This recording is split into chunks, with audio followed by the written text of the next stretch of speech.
মায়ের মূর্তি কোনো হিন্দু কাটতে পারেন না। বিধর্মী জিহাদি বাংলাদেশি মুসলমানরা এই কাজ করেছে। বাংলাদেশের মডেলে আমাদের মা কালীর মূর্তি মুন্ডচ্ছেদ করেছে, কিন্তু নারায়ণ স্বীকার কনফেস করেছে।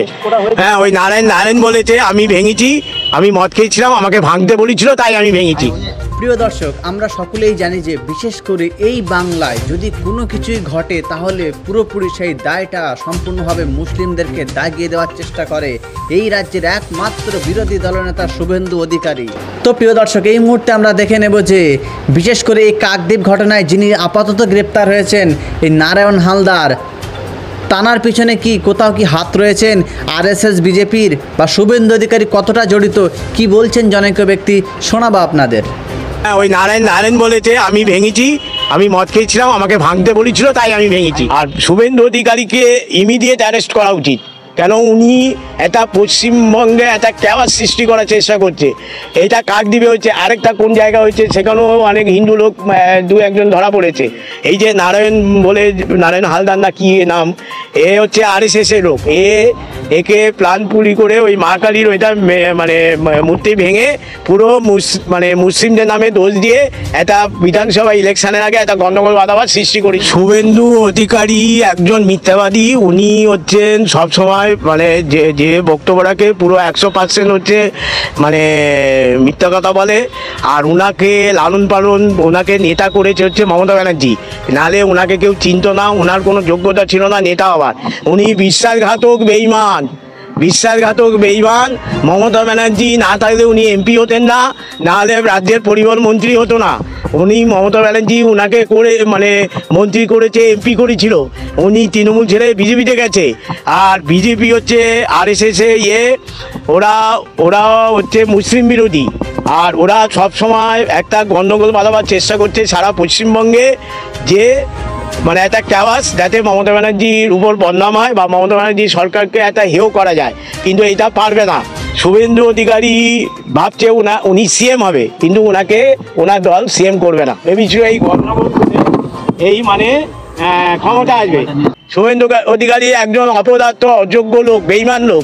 এই জন্য মমতা ব্যানার্জিকে হেয় করার জন্য, মুসলিমদের মানে একটা গণ্ডগোল বাঁধাবার জন্য একবার খ্রিস্টানদের নামে বদনাম দিচ্ছে, একবার মুসলিমদের নামে বদনাম দিচ্ছে, বিভিন্ন জাতিদের নিয়ে বদনাম দিচ্ছে, দিয়ে এ করছে। একবার রোহিঙ্গাদের নিয়ে বলছে, একবার এসটি ওবিসি নিয়ে বলছে, এইসব নানা কারণ বলছে। ইমিডিয়েট ওই শুভেন্দু অধিকারীকে আগে অ্যারেস্ট করা উচিত। আর হাইকোর্ট থেকে ওকে রক্ষা কবচ দিয়েছে বলে ও মানে খুব বারবার বেড়েছে, ওকে আগে অ্যারেস্ট করা উচিত। আর এই অর্জুন সিং, শুভেন্দু অধিকারী এরা হচ্ছে বেঈমান, বিশ্বাসযোগ্য নেই এদের। এরা মানে এত বেঈমান, অকৃতজ্ঞ। এরা মানে তৃণমূল থেকে বিজেপিতে গেছে, তো ভাবছে বিজেপি ওদের হচ্ছে গডফাদার, বিজেপি ওদের বাঁচাবে। কিন্তু এদের ওই হাইকোর্ট থেকে রক্ষা কবচ দিয়েছে বলে এরা হচ্ছে নিজেরা ওইরকম নেগেটিভ কথা বলে সারা পশ্চিমবঙ্গে গণ্ডগোল বাঁধাবার চেষ্টা করছে, কিন্তু এরা পারবে না। বিজেপি বাংলা বিরোধী, বাঙালি বিরোধী। বিজেপি বাংলা বিরোধী, বাঙালি বিরোধী। ওরা বাঙালিকে পছন্দ করে না, ওরা অবাঙালি লোককে নিয়ে কালচার বিজেপি। আর ও তো মুর্খেশ্বরকে বাস করছে শুভেন্দু অধিকারী, ওকে জীবনে সিএম করবে না। ওকে যোগী মগি যে কোনো একজনকে এখানে চিফ মিনিস্টার করবে যদি বিজেপি ক্ষমতা আছে। জীবনে করবে না, জীবনে আসবে না। What Bengal things today, India things tomorrow, এটা মহামতি গোগলে পড়ে গেছে। বাঙালি হচ্ছে এমন, এই যে আন্দোলন করেছে, বাঙালি আন্দোলন করে নেতাজি সুভাষ, এরা সব ক্ষুদিরাম বসু, এরা সব আছে। হ্যাঁ, আন্দামান নিকোবর দ্বীপপুঞ্জে বাঙালির যে অবদান, এই অবদান ভোলা যায় না। এটা হচ্ছে ওদের অপপ্রচার, একটা চক্রান্ত। এরা চাইছে, কেননা যখন পরিযায়ী এই যে শুভেন্দু অধিকারী গেছিল, শুভেন্দু অধিকারী গাড়ি ভেঙেছিল কেন? এদের বাড়ির লোক যখন বাইরে কাজ করতে গেছিল, এদের মেরেছে, এদের কাজ করতে দেয়নি, তাড়িয়ে দিয়েছে। সেই রাগটা, রিপার্কেশনটা শুভেন্দু অধিকারীর উপর পড়েছে। বিজেপি আর আরএসএস এরা মিলেই এইটা করছে, এরা এটাই চক্রান্ত করছে। আর আরএসএস আর বিজেপি এরা হচ্ছে বাঙালি বিরোধী, বাংলা বিরোধী। এরা বাংলার কোনো উপকারে লাগবে না। ওটা পুরো চক্রান্ত, ওটা ওই বিজেপি করেছে, আরএসএস করেছে, শুভেন্দু অধিকারী চামচা করেছে ওই নারায়ণ। কিন্তু প্রথমে কেন বলা হলো যে মুসলিম জঙ্গিরা করছে? সেটা এভিডেন্স দিক, প্রমাণ দিক। প্রমাণ তো এখন অব্দি দিতে পারিনি, কিন্তু নারায়ণ স্বীকার কনফেস করেছে। হ্যাঁ, ওই নারায়ণ বলেছে আমি ভেঙেছি, আমি মদ খেয়েছিলাম, আমাকে ভাঙতে বলেছিল তাই আমি ভেঙেছি। একটা দেবতা, ঈশ্বরের দেবতা, সেই দেবতাদের ভেঙে দিচ্ছে, তাহলে কেমন ধর্ম তার পালন করে? আরে ওরা হচ্ছে মেয়েদের সম্মান করে না, ওরা কোনো নারীকে সম্মান করে না। বিজেপি RSS এইদিকে বলছে ভারত মাতা কি জয়। তাহলে আজকে ওরা এই যে মা কালী মূর্তি বেড়ে এই যে ক্যাবাস ওইটা ওখানকার মুসলিম লোকেরা থানায় খবর দিয়েছে বলে, পুলিশ এসছে বলে ওই মা কালী বাকিটা, নাহলে ওটা জলে ডুবিয়ে দিত। হ্যাঁ, দিবলে আর কোনো প্রভাব থাকতো না। তাছাড়া আমরা সকলেই জানি যে এই বাংলায় যদি কোথাও যদি হিন্দুদের সংকট লক্ষ্য করা যায় বা হিন্দুরা কোনোভাবে যদি অত্যাচারিত হয়, সেই বিষয় নিয়ে রহরহ এই শুভেন্দু অধিকারী টুইটারে বড় বড় আকারে পোস্ট করতে থাকে। কিন্তু যে আমরা বিগত দিনে একটা ঘটনা ইতিমধ্যে সোশ্যাল মিডিয়ায় ব্যাপক হারে ভাইরাল হচ্ছে এবং সেই ঘটনাটি আমরা সকলেই জানি যে সেই কাকদ্বীপে একটি মা কালীর মূর্তিকে ভাঙচুর ইতিমধ্যে সোশ্যাল মিডিয়া তথা রাজনৈতিক তুঙ্গে রয়েছেন। কিন্তু দর্শক, ইতিমধ্যে আমরা দেখছি যে সেই বিষয়ে ইতিমধ্যে গ্রেপ্তার হয়েছেন এক নারায়ণ হালদার নামে। এখন প্রশ্ন, মুসলিম কোনো ব্যক্তির নাম কি নারায়ণ হালদার হতে পারেন? দর্শক, এই বিষয় নিয়ে ইতিমধ্যেই কেন মুখে কুলুপ এঁটেছেন এই রাজ্যের একমাত্র বিরোধী দলনেতা শুভেন্দু অধিকারী? দর্শক, এই ঘটনা নিয়ে আমরা ইতিমধ্যে লক্ষ্য করেছি যে শুভেন্দু অধিকারী তিনি মিডিয়ার সামনে বায়াত দিচ্ছেন নাকি এই ঘটনায় নাকি সম্পূর্ণভাবে জড়িত রয়েছেন বাংলাদেশি রোহিঙ্গারা বা বাংলাদেশি জিহাদিরা।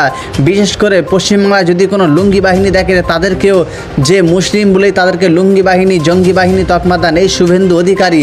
তাহলে বলুন, এই ঘটনায় আসল অপরাধী নারায়ণ হালদার ইনি কোন জিহাদি, কোন রোহিঙ্গা, তা কিন্তু আমার জানা নেই। দর্শক, এই মুহূর্তে বিজেপিকে লজ্জাহীনভাবে ধিক্কার জানিয়ে আমি কিছু প্রতিবেদনের তথ্য আমি আপনাদের সামনে তুলে ধরার চেষ্টা করছি।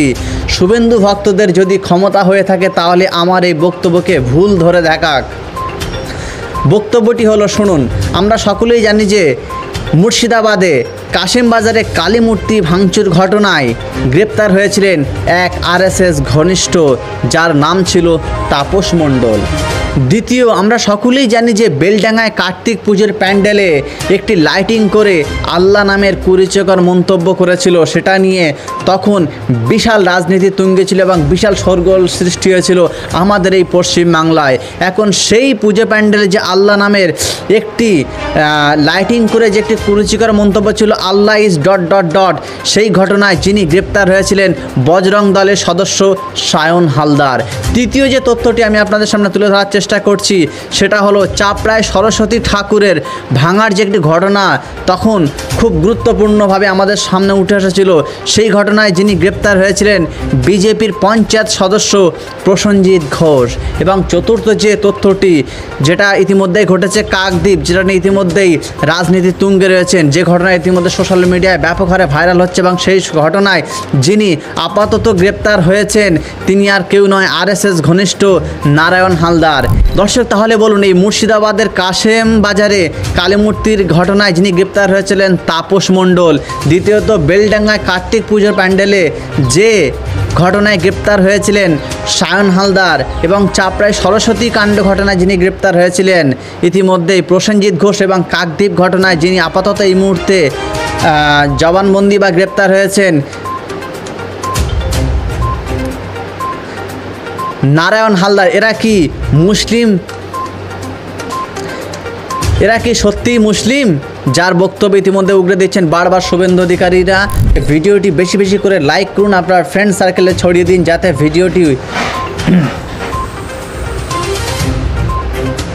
প্রিয় দর্শক, তার আগে অনুরোধ করছি যে ভিডিওটি লাইক করুন, কমেন্ট করুন আপনাদের মতামত এবং ভিডিওটি আপনার ফ্রেন্ড সার্কেলে ছড়িয়ে দিন যাতে আরও মানুষ ভিডিওটি দেখতে পারে।